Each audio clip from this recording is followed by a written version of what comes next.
सदन की कार्यवाही को पूरा देश देख रहा है। कुछ स्टेटमेंट ऐसे किए गए जो जनता में चिंता पैदा कर सकते हैं। अखिलेश जी ने कहा जनगणना क्यों नहीं हो रही है। मैं पूरे सदन के माध्यम से देश की जनता को बताना चाहता हूं, जनगणना का काम शुरू हो चुका है, जारी। दो, उन्होंने कहा कि हम जाति जनगणना का मांग करेंगे। मान्यवर, मैं आपके माध्यम से सदन को बताना चाहता हूं कि सरकार ने जाति की जनगणना करने का निर्णय ले चुकी है और जाति के साथ ही ये जनगणना हो रही है। माननीय सदस्य धर्मेंद्र यादव जी कह रहे हैं कि कॉलम नहीं है। उनको मालूम पड़ना चाहिए कि अभी घरों की गिनती हो रही है और घरों की कोई जाति नहीं होती है। आप वो जाति जनगणना को नहीं करना चाहते, आप नहीं लागू करना चाहते। अभी भी समय है, 2026 है। आप कह रहे हो कि काम आपका शुरू हो गया है, तो आपको क्यों लगता है, आपने क्यों यहां पे लिखा है कि कंसिडरेबल टाइम लगेगा और पार्टिसिपेशन ऑफ वुमेन जो है हमारी पॉलिटिक्स में वो डिले हो जाएगी? मतलब आप जाति जनगणना के पक्ष में नहीं हो। साफ साफ आपका उद्देश्य, आपकी राजनीति यहां पे है। मैं पढ़ देना चाहता हूं। The next census and consequential delimitation exercise thereafter will take considerable time and thus delay the effective and dedicated participation of women in our democratic polity. Hence, the objective of the proposed bill is to operationalize 1/3 reservation for women through a delimitation exercise to be undertaken on the basis of the population figures of the latest published census. ये क्या तरीका है कि महिला आरक्षण को लागू करने के लिए आप एक डिलिमिटेशन को बुलडोज कर रहे हो, आप डिलिमिटेशन। आप जो ये बिल में आप जो ये संख्या लाए हो क्लॉज 3 में कि आर्टिकल 81 ऑफ कॉन्स्टिट्यूशन में संशोधन आना चाहिए कि 815 मेंबर्स आने चाहिए, ये कहां से आया? ये संख्या किसने निर्धारित किया? सरकार। और इसीलिए तो हम इस बिल का विरोध कर रहे हैं कि आज सरकार अपने आप, जो संविधान में लिखा हुआ है कि जो अगला सेंसस होगा 2026, उसके बाद डिलिमिटेशन होगा, आज सरकार ने वो संविधान का पूरा आर्टिकल 81 को खत्म करके खुद अपने आप को ताकत दे रहा है कि नहीं, सेंसस के लिए नहीं हमको रुकना, और अपने आप हमने चुन लिया कि 815 करना है। ये संख्या कहां से आया? नागपुर से आया? किसी शाखा से आया? कहां से आया?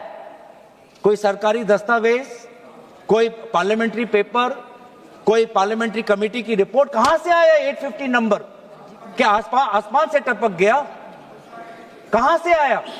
यही तो हम जानना चाहिए। इसलिए तो हम कह रहे हैं कि सरकार के पास इस विधेयक को इंट्रोड्यूस करने की लेजिस्लेटिव कॉम्पिटेंस है ही नहीं, कि वो सरकार अपने आप कैसे तय कर ले कि पार्लियामेंट की सदन की संख्या कितनी बढ़नी चाहिए अपने आप, बिना सेंसस की।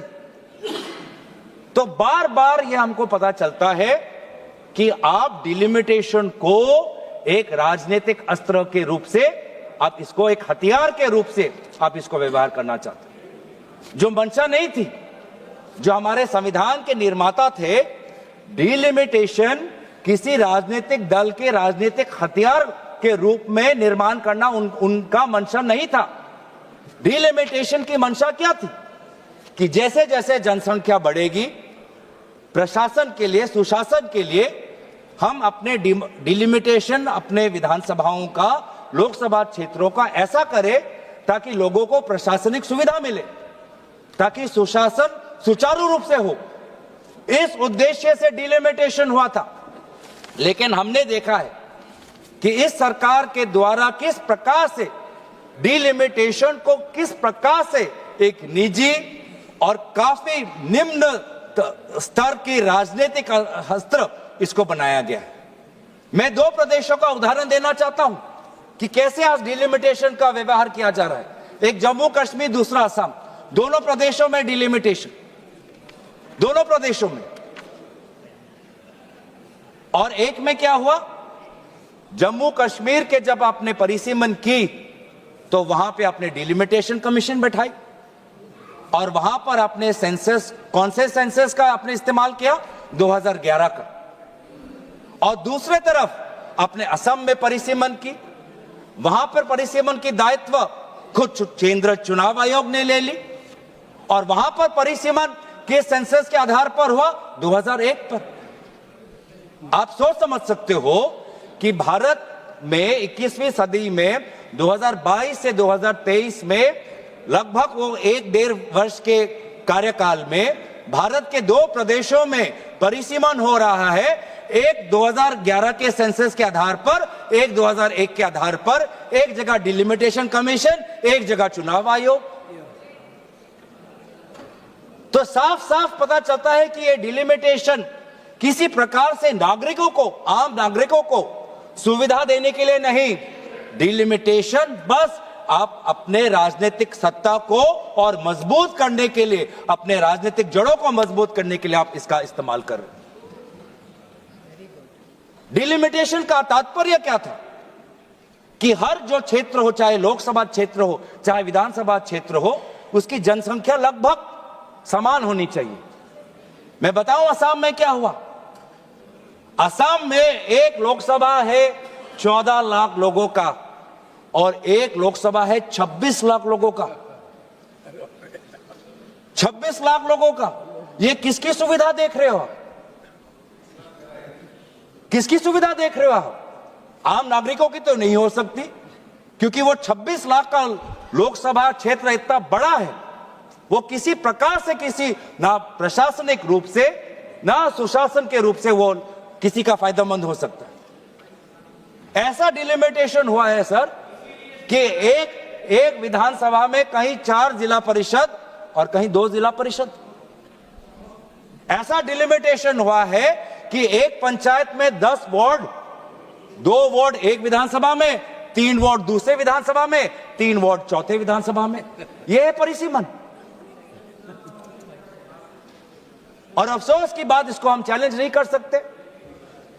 और यही जो आज इस प्रकार को अमेरिका में कहते हैं जेरीमैंडरिंग,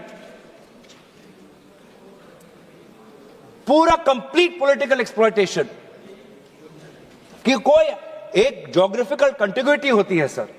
डिलिमिटेशन में एक और चीज होती है कि geographical, besides administrative efficiency, geographical contiguity होनी चाहिए। लेकिन आज आपने ऐसे क्षेत्र बनाए हैं कि एक नदी के इस पार और एक गांव पहाड़ के उस पार। किस लिए?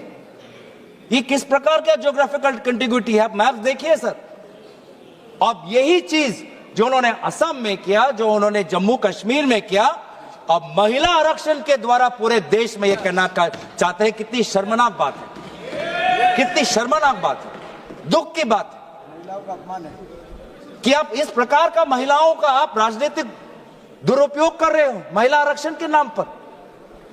आप भारतीय संस्कृति की बात करते हो, भारत के देवी देवताओं की बात करते हो, भारत के उपनिषद और पुराणों की बात करते हो, और यह है आपका मंशा।